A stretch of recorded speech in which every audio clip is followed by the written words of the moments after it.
lifting up Jesus, opening his word from Australia, Denmark, Israel, Japan, New Zealand, Northern Ireland, Republic of Ireland, Singapore, South Africa, United Kingdom, Thailand, the Philippines, United States, and throughout the world. You're watching Moriel TV.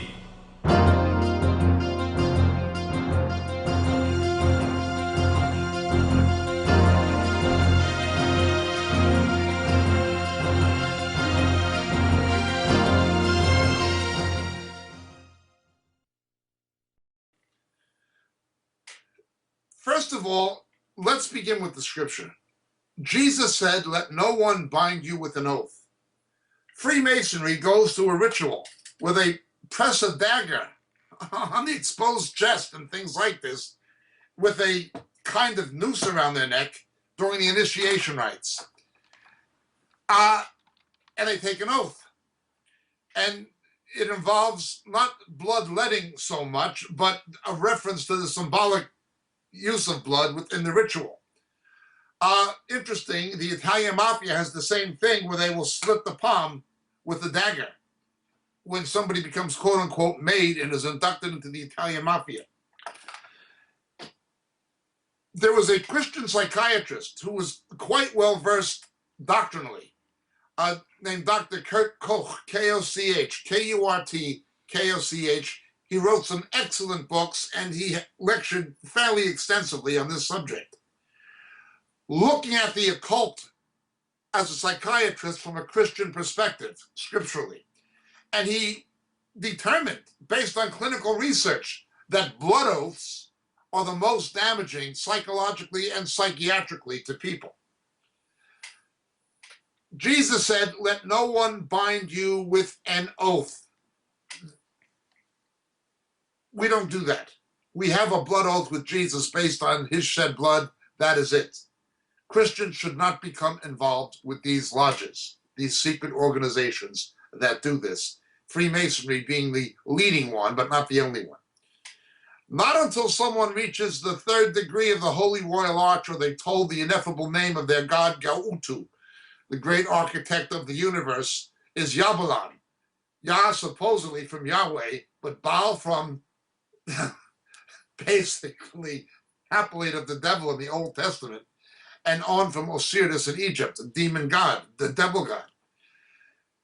Albert Pike and other people who were Masons exposed some of the teaching of Freemasonry, and it's in the public domain, but most Masons don't know it. They simply join it for social and business reasons, to make connections within the professional and business community to try to get ahead.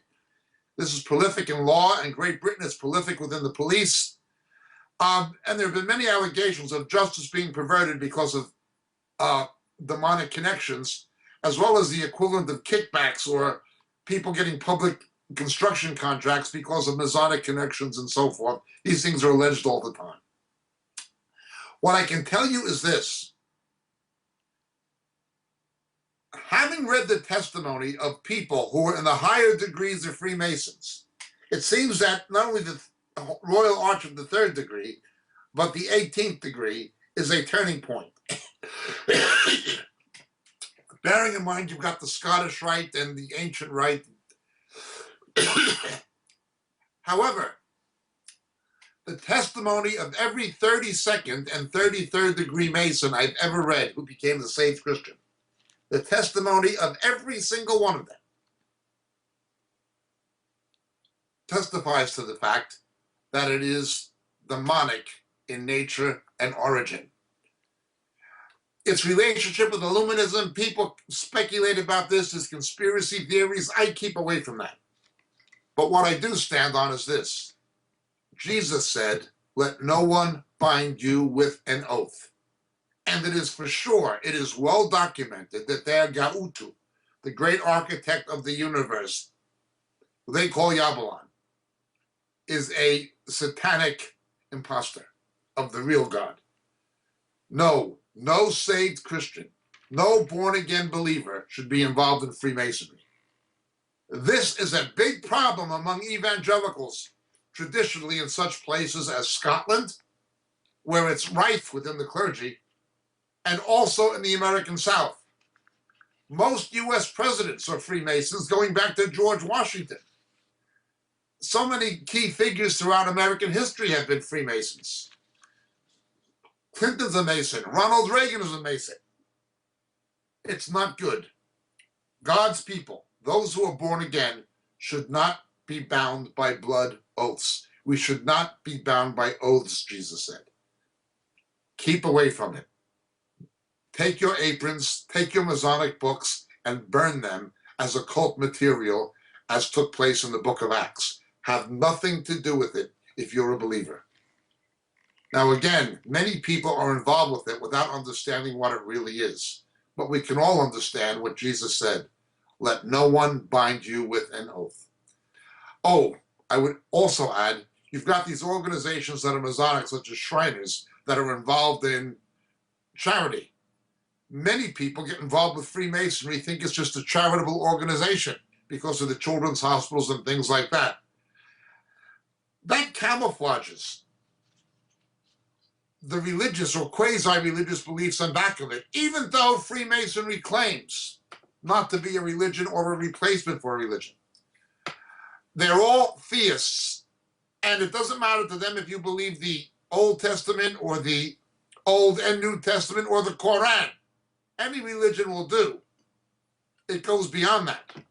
You'll see in the Masonic handshakes, the way they do it, the third knuckle, the way that they do it, it goes beyond any kind of religious conviction in terms of an institutional commitment to a faith. It is the Masonic belief. For instance, you'll see Itzhak Rabin shaking hands with with King Hussein of Jordan. You look at that famous picture on the internet, you'll see they're doing the Masonic handshake. A lot goes on within Freemasonry, in the political realm, in the legal realm, in the social realm, and in the financial realm, and in law enforcement, particularly in Great Britain. Christians should not be involved in this kind of thing. Thank you so much for your question. My name is Jacob Prasch. God bless you.